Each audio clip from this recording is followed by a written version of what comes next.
Bagaimana aktivitas manusia mengelola ruang laut yang bersifat tidak logis, ya, yang bersifat tidak memperhatikan bagaimana mengeseimbangkan antara kondisi sumber daya alam yang ada dengan bagaimana memanfaatkan secara ekonomi, sehingga terjadi tumbukan antara persoalan ekonomi dan persoalan lingkungan. Demikian. Kira-kira apa yang disampaikan? Yang saya sampaikan kepada pemerintah adalah bahwa untuk mencapai Sustainable Development Goal yang sebagai acuan dari pemerintah, maka saya menyarankan bahwa dalam pengelolaan perencanaan tata ruang laut harus melibatkan kolaborasi antara pemerintah, masyarakat, dan pihak swasta. Karena kolaborasi ini menjadi hal yang penting ke depan.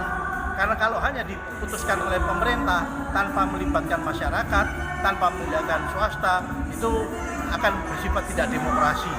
Maka ke depan saya menyarankan kepada pemerintah dalam rangka kita meningkatkan atau memberikan masukan kepada kebijakan laut kita, maka persoalan polusi, persoalan pencemaran, persoalan penggunaan tata ruang laut, kawasan pesisir harus dilakukan secara baik dan benar. Mungkin demikian yang bisa saya sampaikan. Menjawab karena yang angkat tangan langsung banyak. Ya, boleh. Saksi hidup ya dari bagaimana dulu industri lobster konsumsi, bukan bibit lobster. Saya bisa dapat dari Pacitan itu Pak Badri kirim bisa 1 ton per hari kalau musim, sampai 2 ton. Kadang bahkan dari wilayah Gombong, Jawa Tengah juga, lalu dari Puger. Nah dulu ada penangkapan dengan cara diportas di sana langsung turun banyak. Lalu setelah portas dihentikan naik lagi. Nah tapi sejak ada penjualan dan penangkapan bibit, ya Pak non saya tadi namanya Bapak siapa ya, Ibu lupa saya. Pak Eko, Bu. Itu di Pak Eko dari Dinas Blitar. Itu Pangandaran juga sama, yang tadinya 2 ton 3 ton lobster konsumsi sehari. Itu sekarang cari 5 kilo, tidak ada Pak Eko. Saya bertanya, ya apa kita mau ambil bibitnya terus? Ya kapan kita bisa punya lobster besarnya kalau bibitnya diambilin?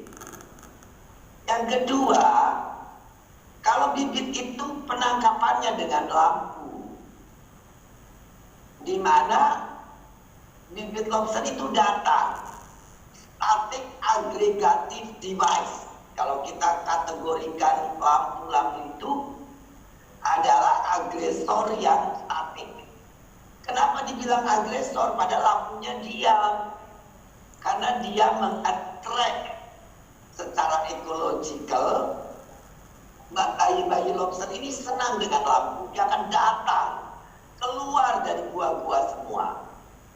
Dan itu sangat sufficient untuk menghabiskan sumber daya atau jenis biota lobster di laut. Yang kedua, pada saat lampu terang benderang, ikan-ikan besar tidak mau datang. Coba Bapak tanya dengan nelayan perikanan, pasti mereka mengeluh dengan lampu-lampu yang begitu terang. Dan intinya kalau terus-menerus terang, jenis penyu juga tidak akan datang lagi untuk bertelur di situ. Ya, menurut saya bijaknya, pemerintah kota, kabupaten, walaupun kebijakan nasional misalnya, sekarang Pak Kon melawan, Menteri KKP melarang penangkapan lobster kecuali untuk budidaya. Saya tanya, budidaya di Indonesia yang bisa mengambil ratusan ribu ekor per hari di mana? Dan Vietnam itu kalau tidak dapat bibit dari Indonesia ya tidak dapat, sudah berhenti industri lobster dia.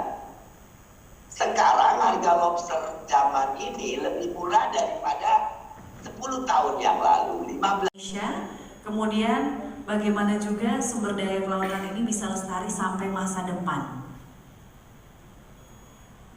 Bagaimana sumber daya kelautan Indonesia? Kalau kita lihat Indonesia 79% wilayahnya laut, ya sudah pasti sangat besar. Sumber daya kelautan itu kan bukan cuma ikan, udang, tapi juga energi, juga minyak yang ada di bawah laut kita. Dan belum lagi yang bisa kan ada di dalam, di dasar, di dalam, di tengah, di atas, beda-beda. Sumber daya laut itu luar biasa banyak ragamnya dan banyak macamnya. Tapi sebetulnya yang sangat penting untuk kita ketahui, laut itu menyimpan dua sumber daya yang sangat penting untuk masa depan manusia. Dan bukan sekedar masa depan mulai hari ini. Pada saat perang terjadi, sekarang Rusia, Ukraine, harga minyak mahal. Nah, Indonesia memilih itu, pangan juga tambah mahal. Nah, protein, sumber daya protein yang termurah untuk bangsa kita itu adalah sebetulnya ikan di laut. Karena kalau daging harganya sudah 100.000 ke atas, paling murah 90.000. Nah, kalau ikan laut macam-macam, memang ada yang 200-300.000, tapi juga banyak yang hanya 10-15.000, 20.000 kan. Kemudian upaya apa untuk membuat sumber daya kelautan lestari di masa depan? Kalau seperti energi minyak dan tambang yang ada di laut, ya itu memang fosil, tidak bisa dilestarikan karena kalau kita ambil, ya nanti akan habis. Tapi kalau ikan kita jaga, kita atur penangkapannya, itu akan terus ada dan banyak untuk kita semua. Mereka adalah sumber daya yang renewable, yang bisa dikembalikan, bisa diadakan dan dikembalikan lagi, dan bisa diperbanyak, berbeda dengan minyak dan tambang. Nah, kira-kira seperti itu, Ibu. Baik, Bu Susi, tapi kalau misalnya kita bicara, tadi kan Bu Susi menyebutkan adalah renewable, ikan-ikan yang ada di laut, salah satu sumber protein yang ada di laut. Artinya seluruh lapisan masyarakat harus ikut serta dalam pola misalnya tadi menangkapnya harus ada regulasi. Tadi saya kita melakukan regulasi untuk menjamin, dan itu kewajiban pemerintah untuk melakukan langkah-langkah regulasi maupun penegakan hukum bila diperlukan kalau itu mengancam sumber daya pangan yang ada di laut kita, sumber ikan, sumber udang. Nah, cara penangkapan itulah yang harus diatur oleh pemerintah. Dari alat tangkap, harusnya ada kapan boleh ditangkap, ukuran berapa yang boleh ditangkap. Itu pemerintah punya wewenang untuk mengatur itu. Sebetulnya bukan wewenang, obligasinya pemerintah, itu ya untuk kewajiban pemerintah itu untuk membuat aturan itu, untuk memastikan sumber daya itu akan ada banyak untuk kita semua.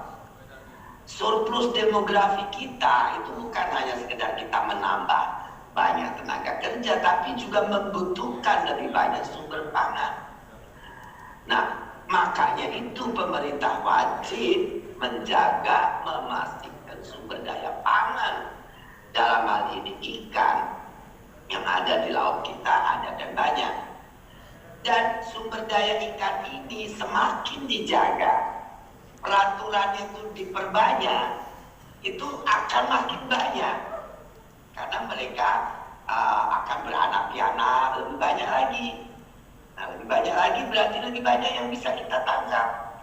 Jadi banyak orang belum percaya bahwa restriction di bidang renewable resources itu adalah lebih bisa produktif. Artinya kalau pembatasan kan berarti nangkapnya sedikit. Tidak. Itu nanti akan beranak piana lebih banyak dan nanti kuotanya juga bisa kita tambah. peraturan, akhirnya akan habis.